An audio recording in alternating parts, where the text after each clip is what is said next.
Hello and welcome to a very special review.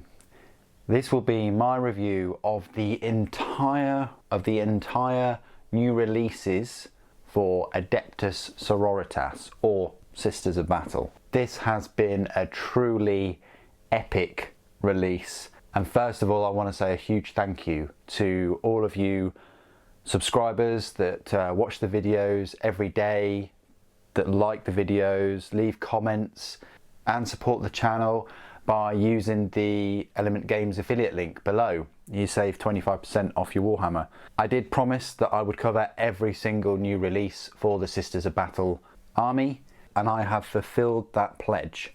I started off at the very start getting Amalia Novena right here, and this was supposed to be a sign of things to come in terms of the Sisters of Battle releases. Absolutely stunning miniature, one of the most highly detailed plastic miniatures Games Workshop have ever produced. I mean, there are details on here that you typically get from a Forge World resin model. I don't know how on earth they did it, but they managed it, and it's a stunning model. That was the first one, first sister in plastic. Okay, not including Saint Celestine, of course, but still, that was a sign of things to come. Then we got the army box set, which you can see just poking out there, and that came with the codex, like a collector's edition codex, which is just there with a different cover. And we didn't have to wait too long, about a month or two before the rest of the Sisters releases came through. Now, there was a bit of a wait between the earlier releases and the kind of end of them. They didn't go through sort of week after week. Games Workshop had a couple of Age of Sigmar releases to fill those weeks, but eventually we managed to get hold of all of the other models in the range. I'll start off by saying my favourite model in this range is the Exorcist tank over there.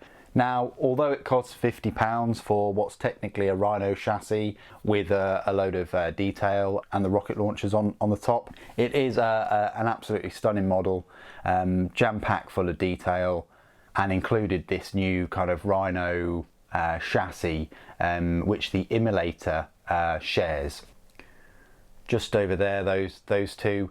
It was unfortunate that they weren't able to use that chassis with the actual Rhino. I kind of understand why. One of the reasons is because those two tanks are almost like main battle tanks in a way. The Rhino sits a little bit higher in terms of like the way the tracks are made, but the Rhino still has a fair amount of detail on it that would separate it from a normal Rhino. However, there was a little bit of controversy with its price being £35. Now, these Rhinos back in the day were about £15 when I first started the hobby. So to see it go up by an extra £20 for exactly the same Rhino sprues all those years ago, it's a hard pill to swallow. But anyway, in terms of the Exorcist, you're probably only ever going to get one, maybe two, but it is a beautiful model.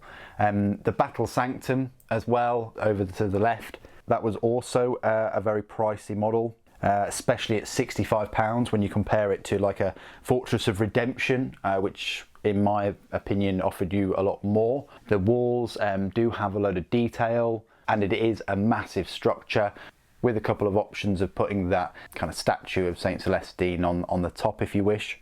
And if you've seen my review of that kit, you'll see that it's taller than a Reaver Titan and almost as tall as a Warlord Titan. So it's a pretty big model for the price. I like how they gave the core kit, the Battle Sister Squad kit, which is actually hiding away at the back there.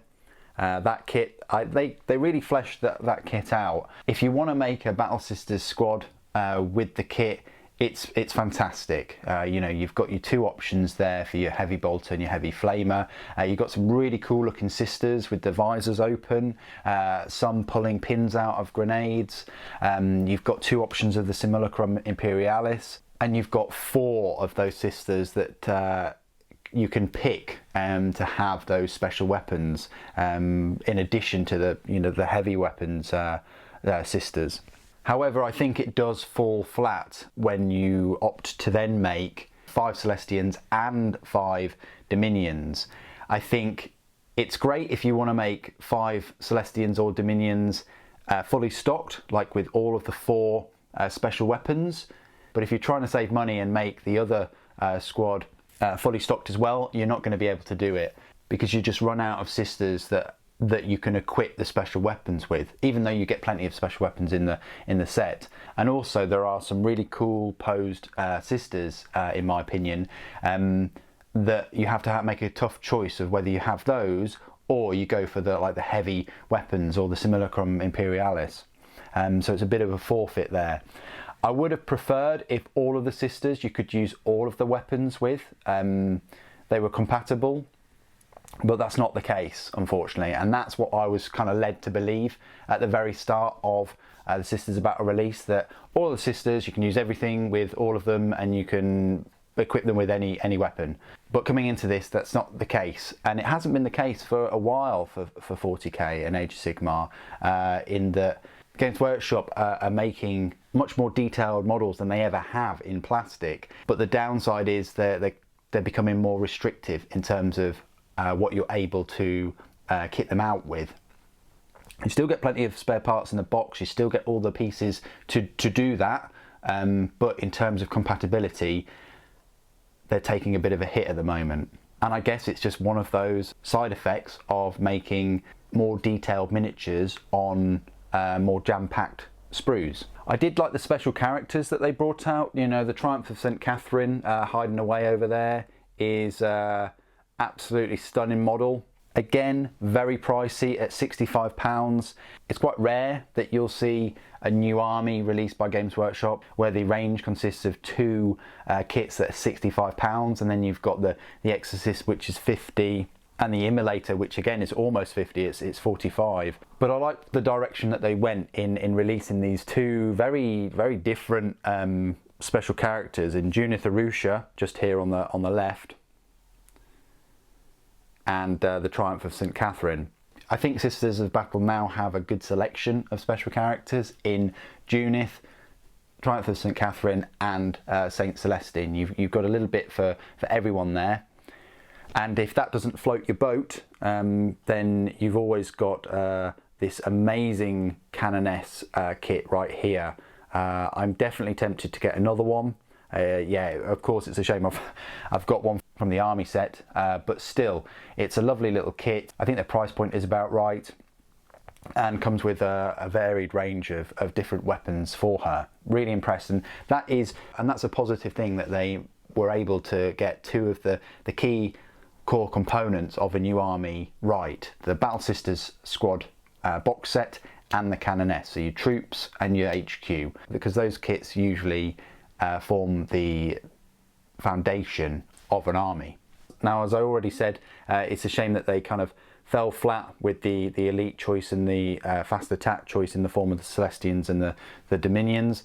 I think Dominions, there's not enough that sets them apart other than their 4 special weapons, and the Celestians are great because they've got that extra weapon skill, but they don't really make use of it by having any, access to any extra melee weapons. Now, I do like the Retributor squad. Unfortunately, it falls in the line of the Havoc box set for Chaos Space Marines that came out last year. Same price, the £32.50, but these Retributors also come with 2 Armorium Cherubs, which is quite nice. And you've got a nice selection of heavy weapons there, but you only get 2 of each weapon. So you only get 2 heavy flamers, 2 multi-melters and 2 heavy bolters. So you can't kit out that squad fully as such. You may well have a heavy flamer or a heavy bolter left over from one of your Battle Sister sets, but again, I do question whether they're actually compatible with these sisters and their bracing poses that they have. The feed lines for all the weapons are a bit of a pain as well to get right first time, whereas the Havoc set is easier, but you only get 1 of those chain cannons, which was quite a controversial negative point about that set. And then we had the Sisters Repentia and the Arcoflagellants sets.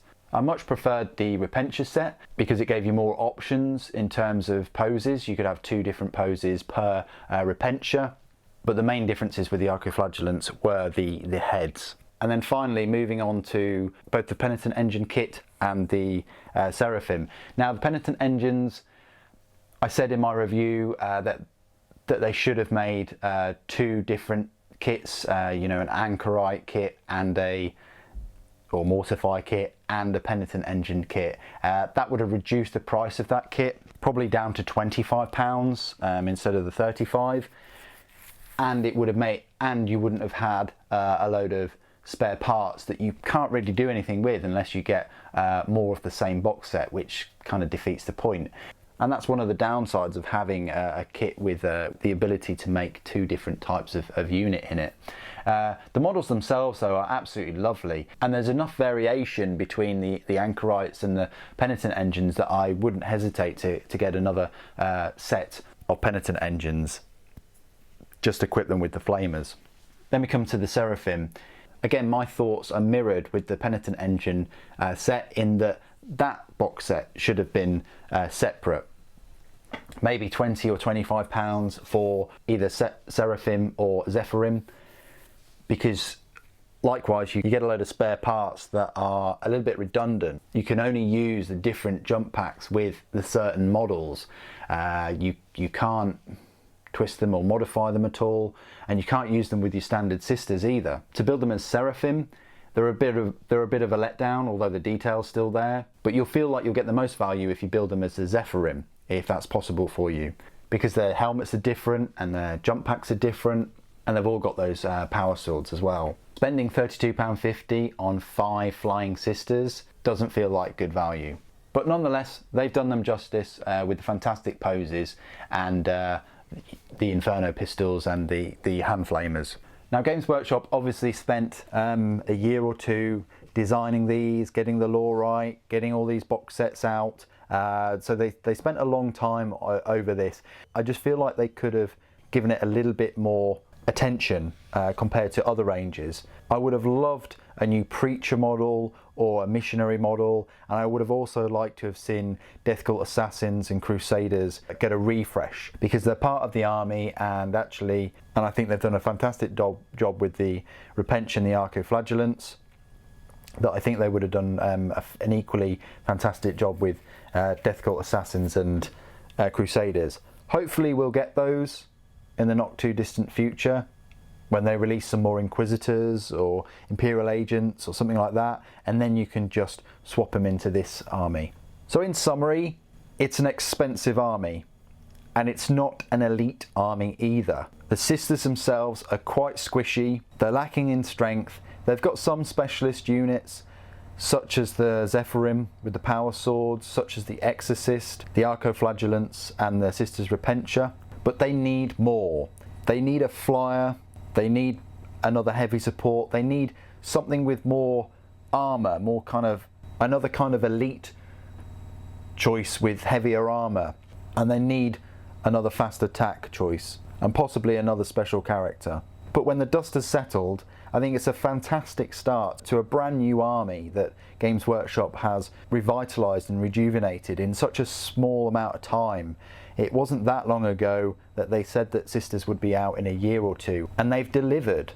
Although the kits are expensive, there's a lot of detail to be found, and it's a worthy addition to all of the other 40k armies. It kind of feels like the second coming of the Custodes, and I'm happy for that. I'm happy that Sisters didn't just get a Canoness or a couple of units, and then we would have had to have waited a year or 2. I'm happy that they've released a whole army, a whole brand new army in one. Although there are gaps in this new army, I can see them being very fun to play, and they just look so cool. They recapture the grimdark of 40k that Space Marines and particularly Primaris seem to have been losing over the past 2 or 3 years. If you've seen the new Necron models, those too are recapturing that grimdark aesthetic, and I hope they continue that with more new 40k models. And that's the end of for the entirety of the new releases. Do you want to see my full Sisters of Battle army? Well, it would just be these 4 models right here included. Canoness Viridian, the 2 Gemini, and then Saint Celestine. That's it. That's the entirety of my Sisters of Battle army.